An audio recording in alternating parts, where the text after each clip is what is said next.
Hola a todos, ¿qué tal? ¿Cómo están? Dentro de unos meses se van a cumplir 3 años del inicio de la pandemia del COVID-19 y del brutal confinamiento al que fue sometida una gran parte de la población mundial. Poco a poco el traumatismo va perdiendo fuerza, envuelto en la niebla del olvido, que quizás nos ayuda a recuperar nuestro equilibrio mental. Pero nuestro invitado de hoy, el escritor español Manuel Vilas, nos transporta en su novela Los besos 2 años atrás, cuando el mundo se hundía. El mundo se derrumba y nosotros nos enamoramos. Sí, es un mal momento, la verdad. Es lo mismo que ocurre en mi novela Los besos. Llega el virus al mundo y de repente 2 seres humanos se enamoran, con la idea de lanzar un mensaje de que en medio de cualquier catástrofe, la única salvación y el único lugar donde se puede guardar la ilusión es el amor. Y precisamente para hablarnos de Los besos, novela que acaba de ser traducida al francés por las ediciones du Sous-Sol, que se puede traducir como las ediciones del subsuelo, pero también de su intensa trayectoria literaria, Manuel Vilas ha sido tan amable de venir a nuestros estudios. Muy buenas tardes, Manuel. Hola, buenas tardes, Jordi. Bienvenido a París. Nuestro último encuentro lo tuvimos, Manuel, a 7.000 kilómetros de París, ¿no? En la República Dominicana. Sí, que guardamos los dos un gran recuerdo porque ese país es maravilloso, está lleno de energía y de fuerza. Sí. Muchos lectores, además, ¿eh? Sí, bueno, yo creo mucho en eso, en el resurgir de la cultura latinoamericana y en la literatura latinoamericana. Y va a venir de allí muchas novedades. Además, nos vimos en el Museo de las Casas Reales, sí. Uno de los primeros edificios que construyeron los españoles allí en América, ¿no? Sí, efectivamente, y en un paisaje absolutamente maravilloso, presidido por el océano, por el mar ahí, y esa temperatura tropical, acompañado por la energía y la personalidad de las gentes, que forman un conjunto tremendo.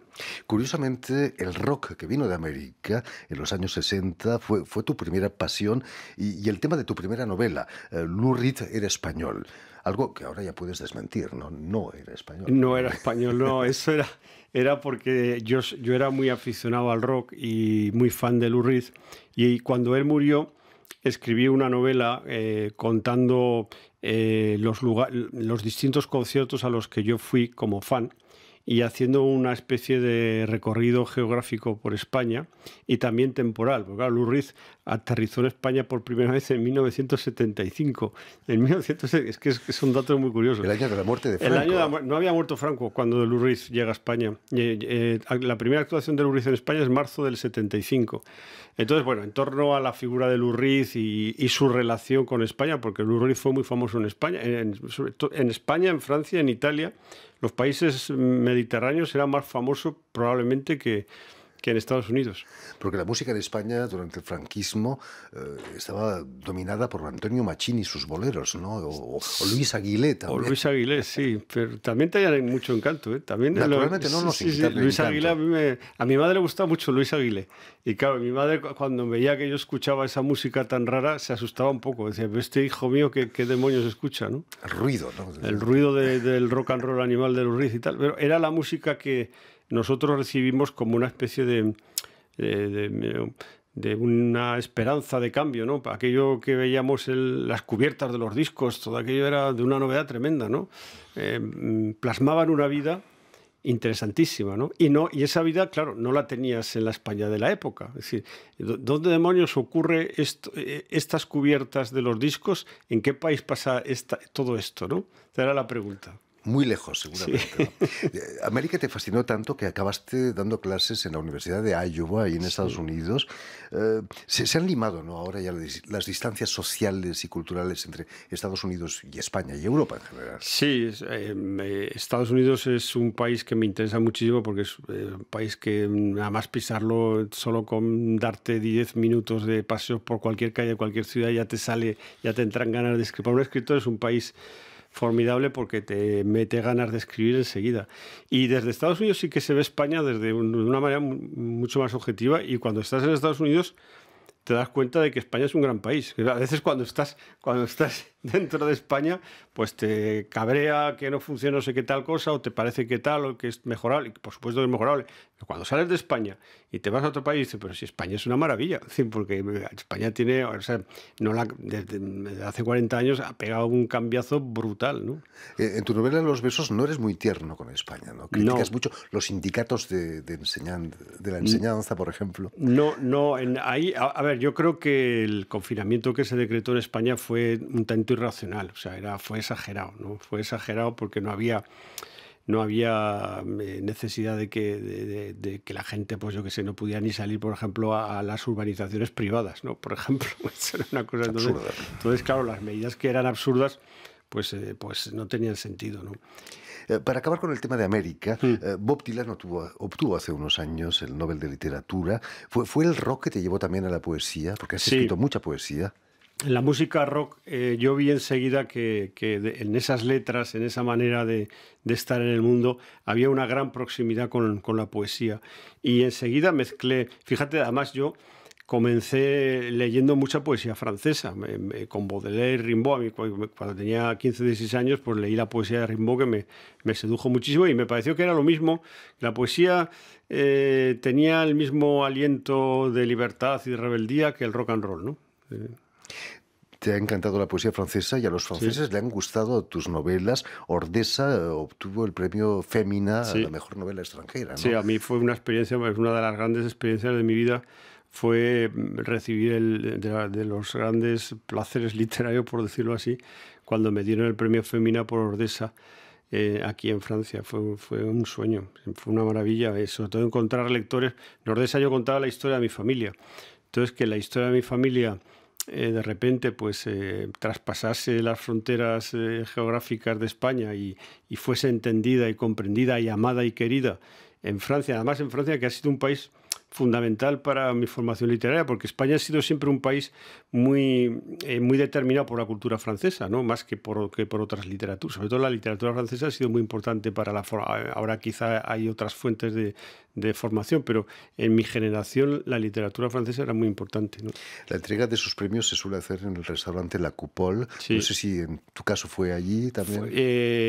Sí, efectivamente, sí. Y fue una maravilla. Yo conocí al jurado, además es un jurado compuesto por mujeres, que eso para mí fue muy hermoso también, ¿no?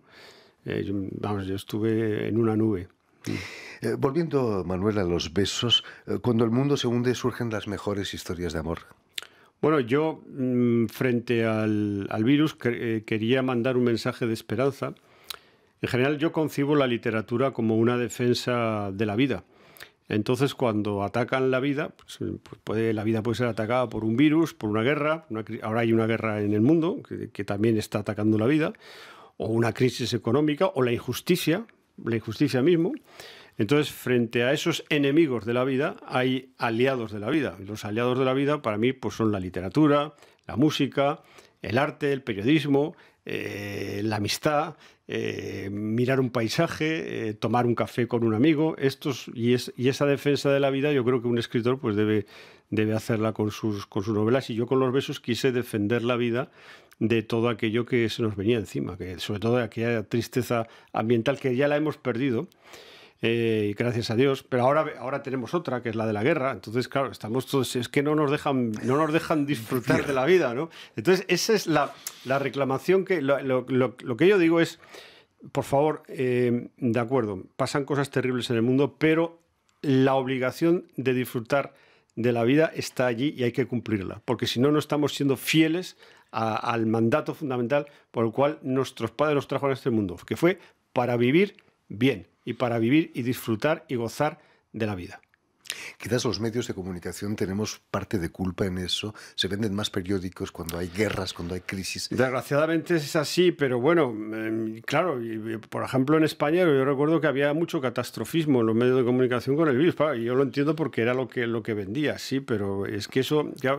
Yo precisamente veía la tele, como todo español durante el confinamiento, veía la tele todos los días en telediarios y en noticiarios que no avanzaban para nada, porque eran repetición de repetición y tal. Entonces yo pensé, digo, bueno, tiene que haber alguien en esta España mía, en este mundo, alguien que no necesite ver los noticiarios porque esté haciendo algo mucho más interesante. Digo, ¿y qué? ¿Qué puede estar haciendo? Digo, una historia de amor. Alguien que esté enamorado, que esté viviendo la parte más, el subidón erótico, que esté en los primeros momentos del amor, que es cuando está la pasión erótica y sexual, pues una pareja así, estos no están pendientes de qué está pasando en el mundo.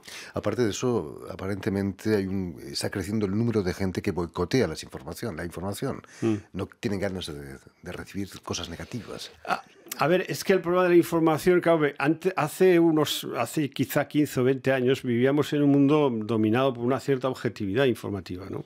Entonces, no es que esté diciendo que ayer era mejor, no, pero es que hoy en día el problema es que el ciudadano o la ciudadana no sabe ya de quién fiarse. Entonces, claro, se abre Internet o abre las redes sociales, recibe información muchas veces que además no son verdad. Y están las fake news y están un montón de cosas que te pueden volver medio loco. Entonces ya informarse hoy en día es casi una aventura, informarse con algo de objetividad es casi una aventura épica, ¿no? Difícil. Muy difícil. ¿Se puede decir que Los besos es la gran novela del confinamiento?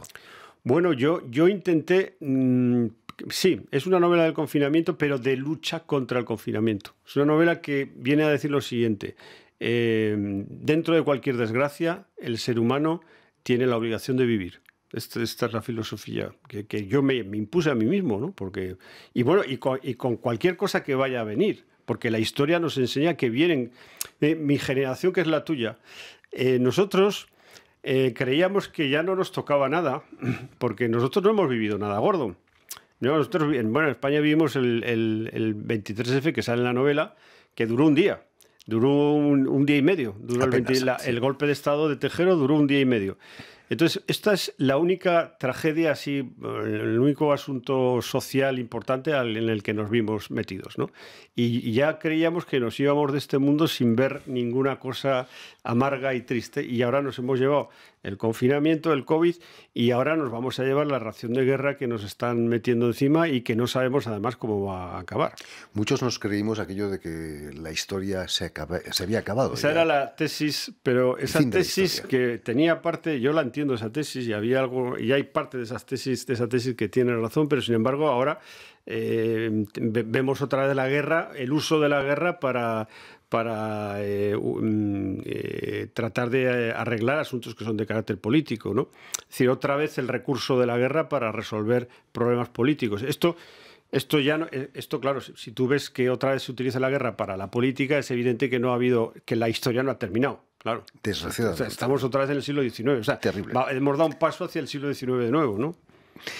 Como nos decías, en tu novela nos llevas a los años 80, principios, cuando Tejero, un teniente coronel de la Guardia Civil, da un golpe de Estado. ¿Cómo viviste esos hechos y cómo viviste el confinamiento? Bueno, el narrador que habla en la novela recuerda, claro, de repente al ver el confinamiento se pregunta, dice, bueno, ¿cuál es el hecho que yo he visto en mi país que pueda que sea tan importante? Entonces les recuerda el 23F, pero claro, el mismo dice, bueno, pero el 23F duró un día y esto va para mucho. Pero eso le sirve para recordar quién era él en el 23 de febrero y recordar que fue amigo de un personaje secundario que sale en la novela que se llama Rafael Puig, y entonces recuerda su juventud y a partir de ahí, bueno, pues recuerda la España de los años 80, que aparece también la monarquía en la novela, pero claro, en el golpe de Estado del 81 la figura de Juan Carlos I quedó absolutamente legitimada y despertó un entusiasmo extraordinario.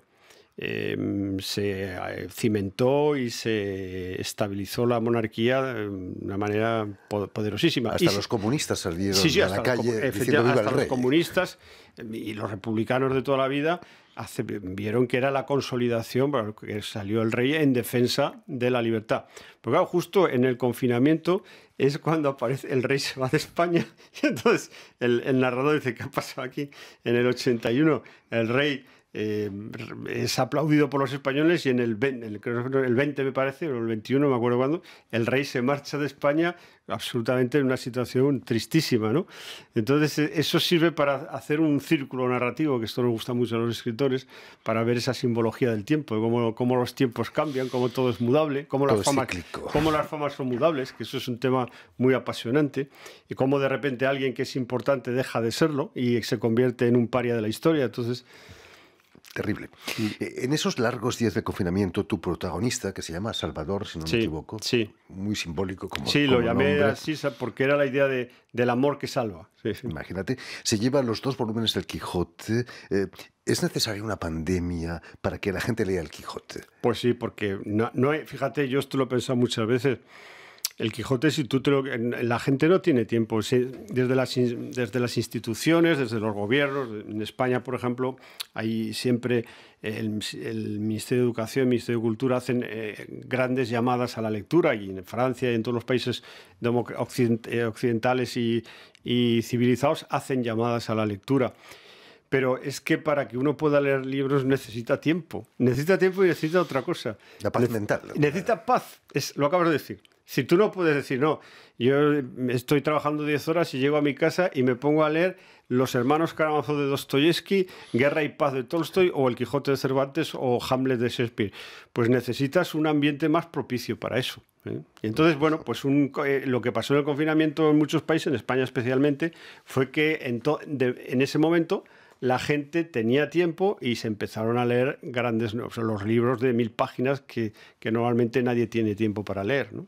Y en esos momentos de tranquilidad, la contemplación de la naturaleza adquiere mucha mayor importancia. En tu novela declaras tu amor, o el amor de Salvador, por los árboles, por ejemplo. Sí, bueno, ahí en la novela habla mucho del erotismo que yo llamo de carácter humilde. El erotismo que es simplemente ver una puesta de sol, tocar un árbol, ver el agua de un río, ver un pájaro que vuela, o sea, todo eso que desgraciadamente ya no nos llama la atención y que lleva dentro el misterio de la vida, ¿no? O sea, despertarte por la mañana y ver que existen las cosas y que existe la luz, esto ya es un milagro. Entonces, los seres humanos ya no le damos importancia. La literatura lo que hace muchas veces es recordarte lo que tú sabes pero has olvidado. ¿Y qué te recuerda? Pues que vivir es un milagro.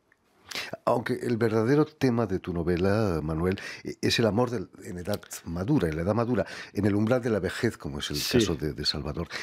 ¿Sigue existiendo ese tabú? El amor no solo tiene una función reproductiva. Yo creo que hemos luchado todos, en fin, desde hace muchos años hemos luchado contra todo tipo de discriminación. Las sociedades avanzadas pues llevamos luchando desde la discriminación política, religiosa, sexual, de religión, no sé, todas, ¿no? Pero hay una discriminación que yo creo que no la estamos viendo, que es la discriminación por edad. Es decir, usted ya ha cumplido 70 años, usted ya no puede enamorarse, usted no puede hacer una serie de cosas, usted ya solo le queda jugar a la petanca o no sé. Entonces esto me parece injusto, ¿sí? Porque es una discriminación.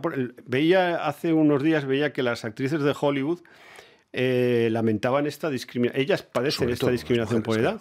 De repente tienen 50 años, Sharon Stone tiene 50 años, o 50 y no sé cuántos, y ya no la llaman para trabajar. Es decir, pero ¿cómo no la van a llamar si esta es cuando más sabe como actriz? Es decir, ¿por qué? Pues porque la edad, y específicamente las mujeres, pues discrimina.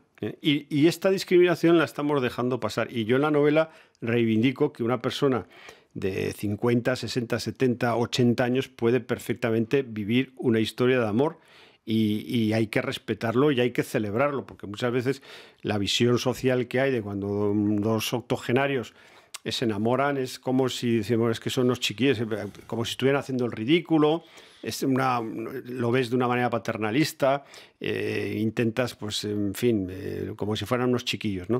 Y no, yo creo que hay que respetar eso. Sí, es la mirada social. Sí, es la mirada social es como si el amor solo se pudiera dar a los 30 años, ¿no? Yo creo que el amor tiene unos recorridos amplísimos en la vida de los seres humanos.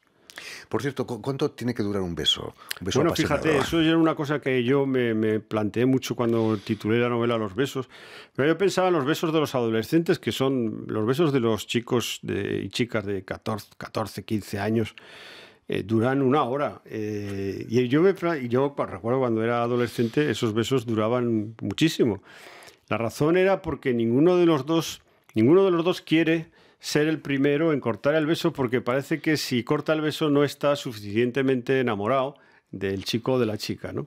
Entonces, esta idea de que el beso es la plasmación física de ese amor es la que quería reflejar en la novela. Y además hay una cosa muy evidente que llama la atención, ¿no? Que es que cualquier historia de amor empieza por un beso y no puede empezar de otra manera. Y además tiene que ser un beso en la boca y tiene que ser además un beso con lengua. Yo me fijé mucho en el cine de Hollywood, cine de los años 40 y 50 en Hollywood. Los besos, eran unos besos muy pudorosos, eran entre chocamiento de labios. Se chocaban los labios, era como aplastamiento de labios, ¿no? Que eran los besos que se podían tolerar.